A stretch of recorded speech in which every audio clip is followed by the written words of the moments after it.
Hello everyone, টেন্সের এই লেসনে সবাইকে স্বাগত। টেন্স হচ্ছে এমন একটি টপিক যে টপিকটার নাম শুনলেই আমাদের জ্বর চলে আসে বা আমাদের মনে হয় ছুটে পালাই, খুব ভয় লাগে। টেন্স বাপরে সে কি জিনিস! 12 রকমের টেন্স আছে, ওদের আবার স্ট্রাকচার, এক্সাম্পল, এত কিছু জিনিস কিভাবে আমরা মনে রাখবো? খুব কনফিউজিং জিনিস, তাই না? কিন্তু বন্ধুরা, ভয়ের কিছু নেই। আজকে এই ভিডিওটা শেষ পর্যন্ত দেখুন এবং আমি কথা দিচ্ছি ভিডিওর শেষে আপনার টেন্স সম্পর্কে একটা ক্লিয়ার কনসেপ্ট মাথায় ঢুকে যাবে এবং তারপরে আমি বেশ কিছু টিপস দেব, যে টিপসগুলো ঠিকমতো ফলো করলে পুরো টেন্সের চার্ট আপনার মাথায় থাকবে, মুখস্থ করতেও হবে না, পুরোটা মাথায় থাকবে এবং এই টেন্সের স্ট্রাকচার নিয়ে আপনার কোনো রকম ভ্রান্তি ভুলও হবে না। তো চলুন শুরু করা যাক। প্রথমেই আমাদের জানতে হবে টেন্স কি জিনিস। টেন্স হচ্ছে সময় বা কাল। কিসের সময় বা কাল? যে কোনো কাজের। আমরা যে কোনো কাজই করি, যেমন ধরুন now you are watching my video. আপনি এখন আমার ভিডিওটা দেখছেন। I have created this video for you. আমি আপনাদের জন্য এই ভিডিওটা তৈরি করেছি। Many people will watch this video in future. ভবিষ্যতে অনেক লোক এই ভিডিওটা দেখবে। প্রত্যেকটা সেন্টেন্স, আমি যে সমস্ত সেন্টেন্সগুলো বললাম, প্রত্যেকটা সেন্টেন্স একটা করে ভার্ব আছে, মানে একটা করে কাজ রয়েছে এবং প্রত্যেকটা কাজের একটা করে সময় আছে। তো সেই ভার্বের যে সময়কালটা, সেটাকেই বলে টেন্স। কোন সময়ে কাজটা সম্পন্ন হচ্ছে সেটাই হলো টেন্স। টেন্স মূলত 3 প্রকার, সেগুলো হচ্ছে past tense, present tense, future tense. আমরা সবাই জানি অতীত, বর্তমান এবং ভবিষ্যৎ। এদের আবার প্রত্যেকের 4টে করে ভাগ আছে, আমরা এখানে দেখতে পাচ্ছি। পাস্টের 4টে ভাগ: past indefinite, past continuous, past perfect, past perfect continuous. এখানে রয়েছে দেখুন। পরে প্রেজেন্টের 4টে ভাগ একইভাবে: সিম্পল প্রেজেন্ট বা present indefinite, present continuous, present perfect, present perfect continuous. একইভাবে ফিউচারেরও 4টে ভাগ, এই 4টে ভাগ: future indefinite, future continuous, future perfect, future perfect continuous. এখানে একটা জিনিস আমাদের মাথায় রাখতে হবে, সেটা হচ্ছে কন্টিনিউয়াস স্পেলিং। এটা আমরা বারবার ভুল করে ফেলি। আমরা অনেকে CONTINOUS লিখে ফেলি, এই মাঝে যে NU-টা আছে এটা বাদ দিয়ে ফেলি। তো এটা আমাদের একটু সতর্ক থাকতে হবে লেখার সময়। তো এই গেল 12 ধরনের টেন্স। এরপরে আমরা চলে যাই টেন্সের চার্টে। সেখানে আমরা দেখব এর স্ট্রাকচার এবং এক্সাম্পলস। এই হলো টেন্সের সেই পর্বত প্রমাণ চার্ট, যেটা দেখে মনে হয় মাথার উপর বিরাট বোঝা, এই মনে রাখা অসম্ভব। দেখে তো তাই মনে হচ্ছে কি ইজিবিজি লেখা রয়েছে, কিন্তু চিন্তার কিছু নেই। প্রত্যেকটা জিনিস আমি বুঝিয়ে দিচ্ছি এবং আপনি বুঝিয়ে যদি যান তাহলে কোনো ভয় থাকবে না এই 12টা নিয়ে। তো প্রথমেই আমাদের জানতে হবে এই যে এত রকমের টেন্স রয়েছে, এগুলো কি জিনিস? ইনডিফিনাইট বা কি, কন্টিনিউয়াস বা কি, পারফেক্ট কি, পারফেক্ট কন্টিনিউয়াস কি? ইনডিফিনাইট মানে সাধারণভাবে আমরা যখন কোনো কাজ করি, সেটা বর্তমানে হোক, ভবিষ্যতে হোক বা অতীতের হোক, সেটাকে বলবো ইনডিফিনাইট। জেনারেল কিছু কাজ,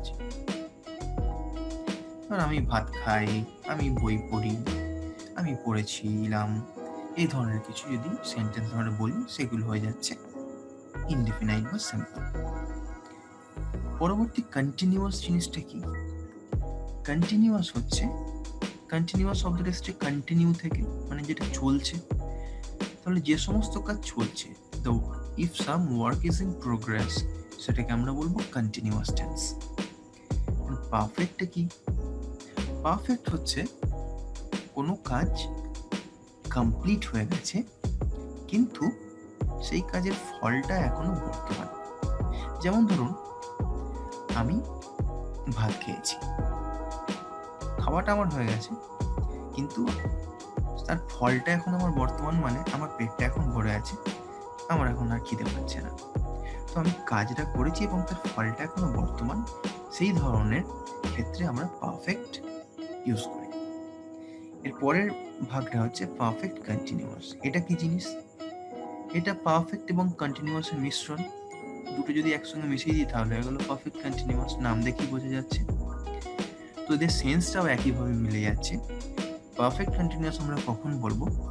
যখন কোনো কাজ অতীতে শুরু হয়েছে, কিন্তু আমি যখন বলছি ওই কাজটা সম্পর্কে তখনও কিন্তু কাজটা শেষ হয়নি, চলছে। It is running, it is being continued still. এখনো পর্যন্ত এই কাজটা চলছে, মানে শুরু হয়েছে অতীতে কিন্তু এখনো কাজটা চলছে, সেই ক্ষেত্রে আমরা ইউজ করি পারফেক্ট কন্টিনিউয়াস টেন্স। আশা করি বোঝা গেছে। এরপরে চলুন দেখে নিই এদের সিনট্যাক্সগুলো। এই সিনট্যাক্স জিনিসটা কি? সিনট্যাক্স আর কিছুই নয়, একটা ভারী শব্দ যার মানেটা অত্যন্ত সহজ। সিনট্যাক্স মানে হচ্ছে স্ট্রাকচার। আমাদের বডির যেমন একটা স্ট্রাকচার আছে, তার ভিতরে একটা স্কেলিটন আছে। এই আমাদের একটা স্কেলিটনের ওপর, তার উপর মাংসের একটা বা চামড়ার একটা প্রলেপ রয়েছে এবং সেটাকে আমরা বলছি বডি। কিন্তু এই বডির আসল মেন ভিত্তিটা কিন্তু আমাদের স্কেলিটন। তেমনি এই পৃথিবীর যে কোনো সেন্টেন্স আমরা নিয়ে নিই, সেই সেন্টেন্সের ভিতরে কিন্তু একটা স্কেলিটন লুকিয়ে রয়েছে, যেটা আমরা দেখতে পাই না, কিন্তু ওটাকে যদি কাটাছেঁড়া করা যায়, একটু পোস্টমর্টম করা যায়, তাহলে আমরা কিন্তু পেয়ে যাব তার ভিতরে স্কেলিটনটা। সেই স্কেলিটনটাই হচ্ছে ভদ্র ভাষায় ইংরেজিতে আমরা বলি সিনট্যাক্স। তো এই সিনট্যাক্স নিয়ে যদি আমরা আলোচনা করতে যাই, তো এখানে আমরা দেখতে পাচ্ছি V2, V1, V5, V4, V3, এইগুলো কি জিনিস আমাদের জানতে হবে। তো চলুন আমরা সেগুলো জেনে নিই। V1, V2, V3, V4, V5 এগুলো কিছুই নয়, এগুলো হচ্ছে ভার্বের বিভিন্ন ফর্ম। ভার্বের বেস ফর্মকে আমরা বলি V1, V2 হচ্ছে simple past form, V3 past participle, V4 present participle, আর V5 হচ্ছে সিম্পল প্রেজেন্ট। তো এই বেস ফর্মটা আমরা জানি যে কোনো ভার্বের যে মেইন ফর্মটা, যেমন এখানে দেখতে পাচ্ছেন গো, গোটা হচ্ছে মেইন ফর্ম। সিম্পল পাস্ট আর তার পাস্ট ফর্মটা হচ্ছে ওয়েন্ট, যেটাকে বলবো V2। V3 কি? তার পাস্ট পার্টিসিপল ফর্মটা, এটা হচ্ছে গান। প্রেজেন্ট পার্টিসিপল সেটা আমরা কিভাবে তৈরি করি? V1 এর সাথে যদি আমরা ing অ্যাড করে দিই, দেখুন গো তার সঙ্গে ing অ্যাড করে দিয়েছি, সেটা হয়ে গেল V4। So V1 plus ing সমান V4। আর V5টা কি? V5 হচ্ছে V1 এর সাথে আমরা যোগ করেছি s or es, geo es, এটা হয়ে গেল V5 ফর্ম। আরো কয়েকটা এক্সাম্পল এখানে আমরা দেখে নিই, যেমন do V1, did V2, done V3, doing V4, does V5, cook V1, cooked V2, cooked V3, cooking V4, cooks V5, write V1, wrote V2, written V3, writing V4, writes V5। বোঝা গেছে? এটা আমাদের মাথায় রাখতে হবে, V1, V2, V3, V4, V5, কারণ এটার use আমরা স্ট্রাকচারের সময় করব। তো এবার স্ট্রাকচারে ফিরে যাওয়া যাক। এবার আমরা সিনট্যাক্স এবং এক্সাম্পলসগুলো স্টাডি করি। Syntax of past indefinite tense. Past indefinite টেন্সের সিনট্যাক্সটা কি? Subject, V2, object. Example I, তারপরে ওয়াচড হচ্ছে V2, আমরা জানি watch V1, watched V2, the TV show, object. একইভাবে he subject, wrote V2 a letter object. পরে চলে আসছি প্রেজেন্ট, সিম্পল প্রেজেন্ট অথবা প্রেজেন্ট ইনডেফিনাইট। এই স্ট্রাকচারটা কি? এখানে যেমন ইউজ করেছিলাম V2, এই জায়গায় আমরা ইউজ করব আইদার V1 অর V5। কোথায় V1 এবং কোথায় V5 ইউজ করব, চলুন সেটা একবার দেখে নেওয়া যাক। V1 আর V5 কোথায় ব্যবহার করব এটা জানতে গেলে আমাদের জানতে হবে পার্সন এবং নাম্বার। আমরা জানি 3 ধরনের প্রোনাউন আছে, প্রোনাউনের first person, second person, third person, এবং তাদের নাম্বার হয় singular number, plural number. Singular মানে একটা, আর প্লুরাল মানে হচ্ছে মোর দ্যান ওয়ান। সেটা 2টো হতে পারে, 10টা হতে পারে, 50টা, 100টা, 1000টা, লাখটা, যত খুশি হতে পারে। তো এই প্রোনাউনগুলো আমরা দেখিনি কোনটা ফার্স্ট পার্সন সিঙ্গুলার, কোনটা সেকেন্ড পার্সন সিঙ্গুলার, কোনটা plural. First person singular number হচ্ছে I, first person plural number we, second person singular you, second person plural also you, third person singular he, she, it, Arjun, Ram, আর plural হচ্ছে they. Third person singular number he, she, it, Arjun, Ram, etc দেওয়া আছে। Etc মানে এই পৃথিবীতে আর যা কিছু আছে, যে কোনো কিছু, আমি, তুমি, আমরা, তোমরা, এগুলো বাদ দিয়ে পৃথিবীতে যা কিছু আছে সেটা যদি সিঙ্গুলার নাম্বার হয় তাহলে তাকে বলবো আমরা থার্ড পার্সন সিঙ্গুলার নাম্বার, এবং সেটা যদি একের থেকে বেশি হয় সেটা হবে থার্ড পার্সন প্লুরাল।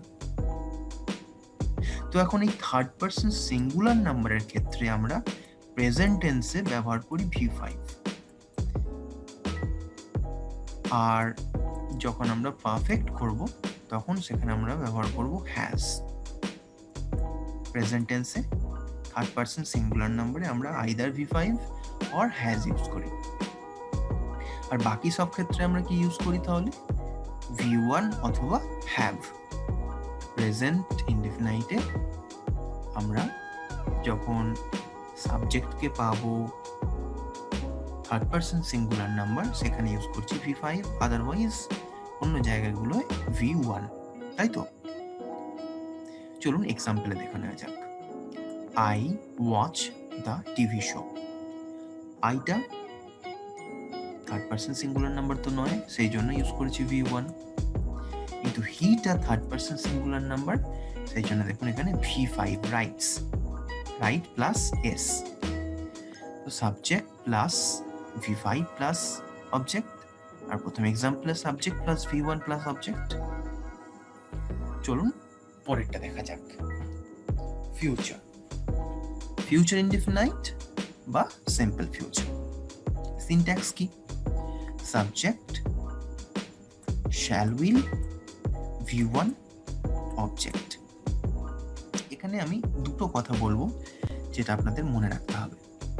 প্রথম কথা হলো, বর্তমানে লেটেস্ট যে নিয়ম চলছে গ্রামারে, সেই অনুযায়ী এখন আর শ্যালটা আমরা ব্যবহার করছি না, আমরা সব ক্ষেত্রেই উইল ব্যবহার করছি।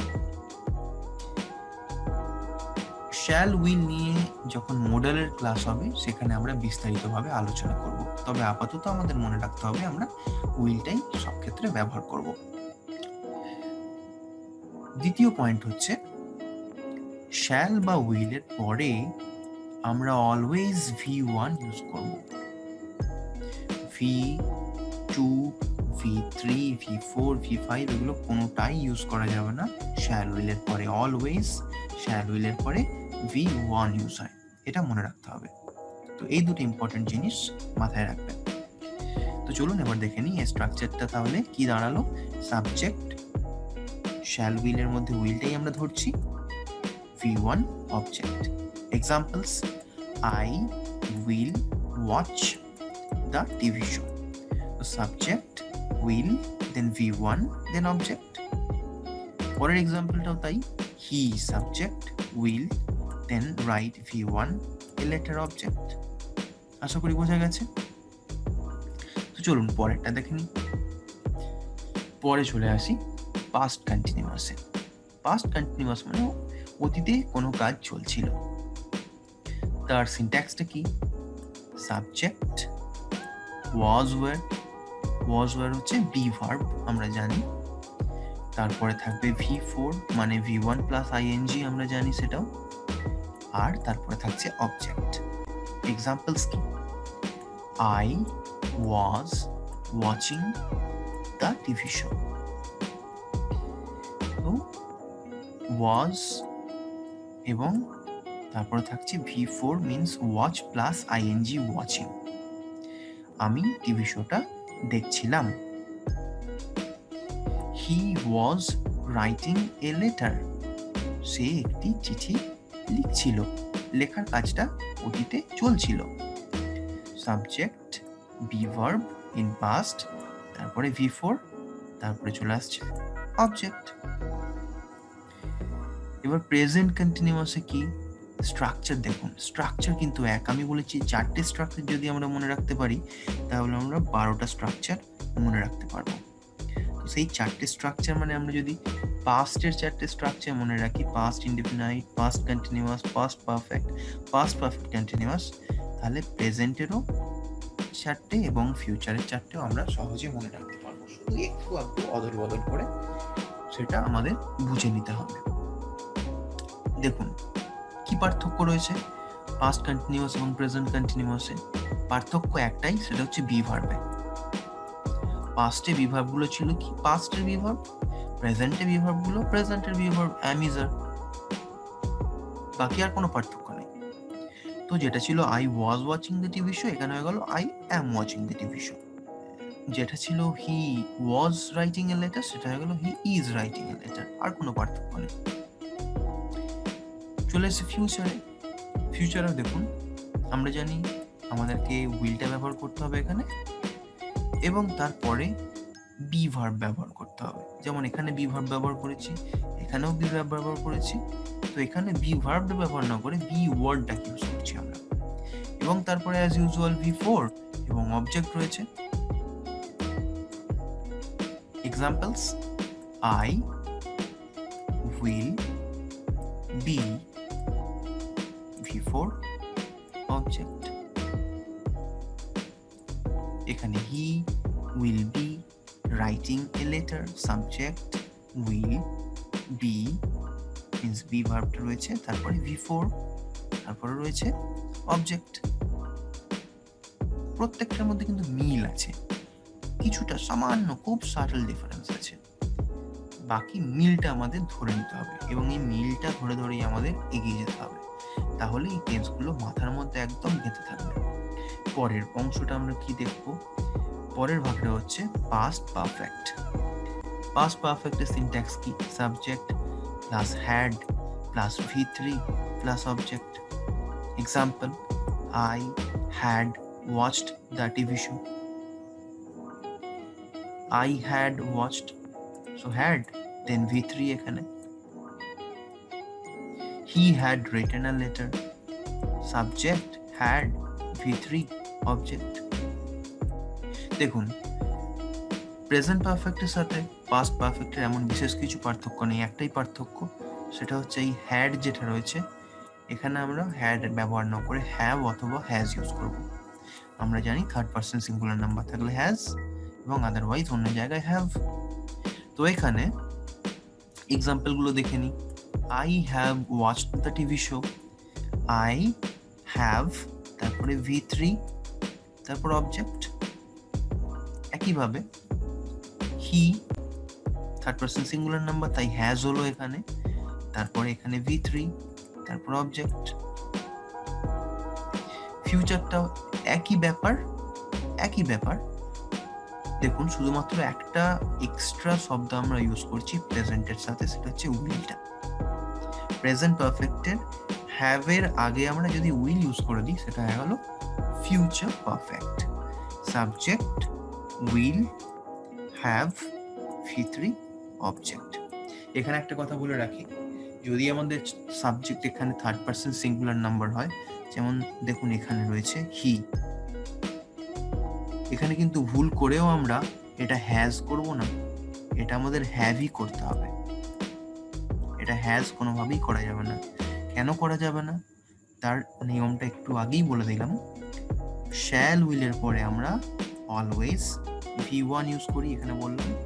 তো এখানে হ্যাভটা হচ্ছে V1, হ্যাভের V2 হচ্ছে হ্যাড, V3 হচ্ছে হ্যাড, V4 হচ্ছে হ্যাভিং, V5 হচ্ছে হ্যাজ। তো আমরা এখানে V1টা ইউজ করবো, সেটা হচ্ছে have. So will have, subject third person হোক, ফার্স্ট পার্সন হোক, সেকেন্ড পার্সন হোক, আমাদের দেখার দরকার নেই, আমরা হ্যাভ ইউজ করবো উইলের পর। So I will have watched the TV show, he will have written a letter. আশা করি বোঝা গেছে অংশটা, বিশেষ কোনো পার্থক্য নেই। পরেরটা past perfect continuous. Now perfect কন্টিনিউয়াসটা একটু বোঝার আছে। পারফেক্ট কন্টিনিউয়াস আমরা নাম দেখে বুঝতে পারছি কন্টিনিউয়াস এবং পারফেক্টের মিশ্রণ। তো আমরা যেমন ঝালমুড়ি খাই, ঝালমুড়িতে আমরা অনেক কিছু দিই, মুড়ি, বাদাম, চানাচুর, শসা, পেঁয়াজ, কাঁচা লঙ্কা কেটে ছোট করে, এই সবগুলো একসঙ্গে মিশিয়ে দিই।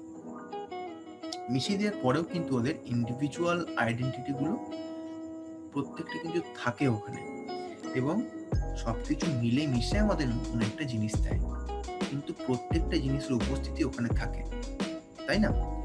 তো একইভাবে এখানে আমরা যখন ঝালমুড়ি বানাবো, কন্টিনিউয়াস এবং পারফেক্ট কন্টিনিউয়াস হবে, সেক্ষেত্রে কিন্তু এদের দুজনের সিনট্যাক্সের প্রত্যেকটা ইনগ্রেডিয়েন্ট আমাদেরকে এখানে রাখতে হবে। তো চলুন কিভাবে সেটা হয় দেখে নিই।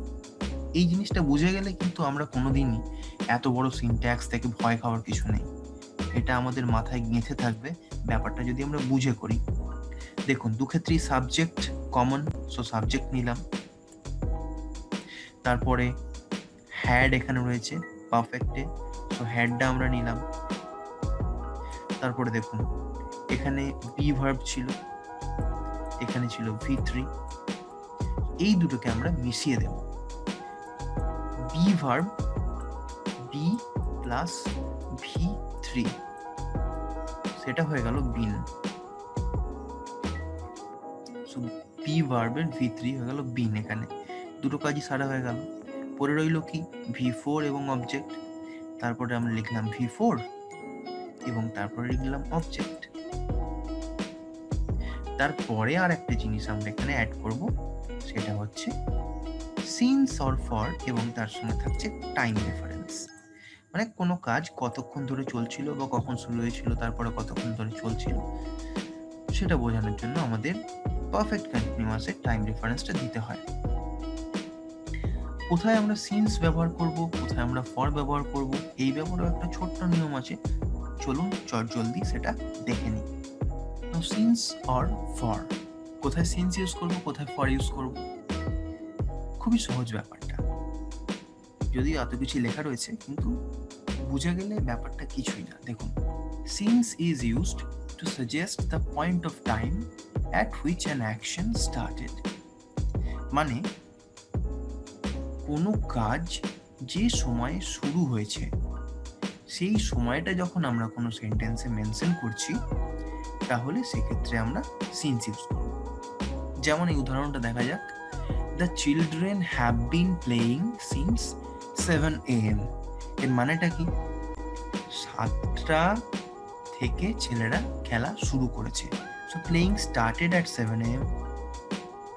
তো এটা হচ্ছে স্টার্টিং টাইম। স্টার্টিং টাইম আমরা যখন মেনশন করি, সেক্ষেত্রে আমরা ইউজ করব সিন্স। যেমন এখানে দেখুন, since Christmas, since last month, since morning, since 1991, মানে একটা পার্টিকুলার পয়েন্ট অফ টাইম, সেক্ষেত্রে আমরা সিন্স ইউজ করব। তাহলে ফর কোথায় ইউজ হয়? দেখুন লেখা রয়েছে, for is used to suggest the period of time. This phrase is very important, the period of time for which an action has been going on, মানে যতক্ষণ ধরে কোনো কাজটা চলছে সেই পুরো সময়টাকে, পিরিয়ড অফ টাইমটাকে যখন আমরা মেনশন করছি কোনো সেন্টেন্সে, সেখানে আমরা ইউজ করব ফর। যেমন এই সেন্টেন্সটা দেখা যাক, the children have been playing for an hour, ছেলেরা 1 ঘন্টা ধরে খেলছে। তো এখানে দেখুন playing has been going on, এবং খেলাটা চলছে কতক্ষণ ধরে? 1 ঘন্টা ধরে। তো এটা কোনো স্টার্টিং পয়েন্ট নয়, এটা হচ্ছে টোটাল ডিউরেশন, কতক্ষণ ধরে কাজটা হচ্ছে। সো এই সময় আমরা ফর ইউজ করব। যেমন ফর এ ইয়ার 1 বছর ধরে, ফর 2 আওয়ার্স 2 ঘন্টা ধরে, ফর এ মান্থ 1 মাস ধরে, ফর 10 মিনিটস 10 মিনিট ধরে, মানে পিরিয়ড অফ টাইমটা যখন আমরা বোঝাচ্ছি সেই জায়গায় ইউজ করব ফর। তো এবার দেখে নেওয়া যাক এখানের পারফেক্ট কন্টিনিউয়াস এর এক্সাম্পলগুলো। Past perfect continuous examples: I had been watching the TV show for a year. I, তারপরে had been, তারপরে V4, তারপরে অবজেক্ট, তারপরে এখানে রয়েছে for, তারপরে এই ইয়ার হচ্ছে সময়টা। পরের এক্সাম্পলটাও তাই, he had been writing a letter since 7 AM. সকাল 7টা থেকে সে চিঠি লিখছিল, past tense. Next present perfect continuous. স্ট্রাকচারটা দেখুন, এত বড় স্ট্রাকচার, চেঞ্জ কিন্তু একটাই, শুধুমাত্র হ্যাভ হ্যাজ। হ্যাডের জায়গায় আমরা হ্যাভ আর হ্যাজ ইউজ করবো, বাকিটা পুরো এক। সো একটা যদি আমরা মনে রাখি, পরেরগুলো আরামসে মনে থাকবে, ভয়ের কোনো জায়গায় নেই এখানে, শুধু আমাদের বুঝতে হবে। তো সাবজেক্ট হ্যাভ হ্যাজ, তারপরে বিন, V4, object, since for, time reference. Example, same example, শুধু এখানে দেখুন হ্যাডের জায়গায় হয়ে গেছে হ্যাভ, এখানে হ্যাডের জায়গা হয়ে গেছে হ্যাজ, কারণ এটা থার্ড পারসন সিঙ্গুলার নাম্বার, সেই রুল ফলো হচ্ছে। এবার আমরা দেখে নেব ফিউচার পারফেক্ট কন্টিনিউয়াসের সিনট্যাক্স। ফিউচার পারফেক্ট কন্টিনিউয়াস করতে গেলে শুধুমাত্র প্রেজেন্ট পারফেক্ট কন্টিনিউয়াসের হ্যাভের আগে বা হ্যাজের আগে আমরা উইল অ্যাড করে দেবো, ব্যাস কাজ মিটে গেল। দেখুন সেম জিনিস, শুধুমাত্র এখানে শ্যাল আর উইলটা অ্যাড করা আছে, বাকিটা কিন্তু প্রেজেন্টের সাথে একদম এক। হ্যাজ হবে না কেন আমি বলে দিলাম, রাইট? সো শুধু হ্যাভ এখানে, subject will, have, then been, after that V4, object, since or for, time reference. এক জিনিস ফলো হচ্ছে, পাস্টেও যা, প্রেজেন্টেও তাই, ফিউচারেও তাই, শুধুমাত্র একটা ভার্ব একটু এদিক ওদিক হচ্ছে, কোনোটা পাস্ট হয়ে যাচ্ছে, কোনোটা প্রেজেন্ট, এবং কোথাও ফিউচার সেন্সটা অ্যাড করার জন্য আমরা উইলটা এর সাথে অ্যাড করছি প্রেজেন্টের সাথে, এইটুকুই যা পার্থক্য। এখানে এক্সাম্পলস কি রয়েছে? I will have been watching the TV show for a year. So এখানে উইল, তারপরে হ্যাভ বিন, তারপরে V4, তারপরে for a year time reference দিয়ে দিলাম। পরের এক্সাম্পলটা তাই, হি will have been writing a letter since 7 AM। তো এই হলো পুরো টেন্সের বিষয়টা। যদিও দেখে একদম হিজিবিজি লাগছে পুরো স্ক্রিনটা, তবু যদি বুঝে থাকেন তাহলে পুরো জিনিসটা আপনার মাথায় কিন্তু কম্প্যাক্ট হয়ে থাকবে, ভয় খাওয়ার কোনো জায়গা নেই, ভুলে যাওয়ারও কোনো জায়গা নেই, গুলিয়ে ফেলারও কোনো ব্যাপার নেই। তবে এবার একটা টিপস দিই, যেটা যদি আপনি ফলো করেন তাহলে কিন্তু এই পুরো টেন্সের ব্যাপারটা মাথায় গেঁথে যাবে, মুখস্থ করার কোনো প্রয়োজন পড়বে না। সেই টিপসটা হচ্ছে 5 মিনিট সময় দিতে হবে নিজেকে টেন্স শেখার জন্য ডেইলি, শুধুমাত্র 1 মাস। প্রতি রাত্রে শুতে যাওয়ার আগে 5 মিনিট একটা পেপার পেন নিয়ে বসুন এবং তাতে যে কোনো একটা সেন্টেন্স লিখুন এবং সেটাকেই 12 রকমভাবে লিখে ফেলুন। যেমন একটা যদি আমি সিম্পল প্রেজেন্টে লিখি, তাহলে বাকি টেন্সগুলো, বাকি 11 রকম কিন্তু আমি ওই একটা সেন্টেন্সকেই চেঞ্জ করে লিখব। যেমন সুবিধার্থে, আপনাদের বোঝার সুবিধার্থে দেখুন, আমি দুটো এক্সাম্পল আমি কিন্তু মেনলি দিয়েছি এবং সেই দুটো এক্সাম্পলকেই আমি কিন্তু 12টা সিনট্যাক্সে 12 ভাবে কিন্তু লিখেছি। দেখুন সেই একইভাবে আপনাদেরকেও কাজটা করতে হবে, রোজ একটা করে এক্সাম্পল নিতে হবে এবং সেই এক্সাম্পলটাকে আমরা 12 ভাবে লিখব। এটা যদি আমরা 1 মাস ফলো করতে পারি, 1 মাস পর টেন্স জল ভাত সিনট্যাক্স, জলভাত, এগুলো মুখস্থ করার কোনো প্রয়োজনই থাকবে না, পুরো মাথায় গেঁথে যাবে প্রত্যেকটা জিনিস। তো আশা করি টেন্সের কনসেপ্টটা ক্লিয়ার হয়েছে। টেন্সের ইউজেস নিয়ে আমি এর পরে আর একটা ভিডিও আনবো, তো সেখানে আমরা ডিটেলস আরও আলোচনা করব। কিন্তু আজকের ভিডিও নিয়ে যদি আপনাদের মনে কোনো রকমের ডাউট থেকে থাকে, কোনো প্রশ্ন থেকে থাকে, তাহলে অবশ্যই নিচে কমেন্ট বক্সে কমেন্ট করে জানাবেন। আর আমার ওয়েবসাইটের লিঙ্কও আমি দিয়ে দেবো, সেখানে আপনারা আরও স্টাডি মেটেরিয়াল পেয়ে যাবেন টেন্স সম্পর্কিত। যদি ভিডিওটি ইউজফুল মনে হয় তাহলে অবশ্যই ভিডিওটিকে একটি লাইক দেবেন, শেয়ার করবেন আপনার বন্ধুদের সাথে, এবং নিচে কমেন্ট করে অবশ্যই জানাতে ভুলবেন না, কারণ আপনাদের ফিডব্যাক আমার মোটিভেশন। আজকের মতো ভিডিও এখানেই শেষ করছি। ভালো থাকবেন, সুস্থ থাকবেন, বাই বাই।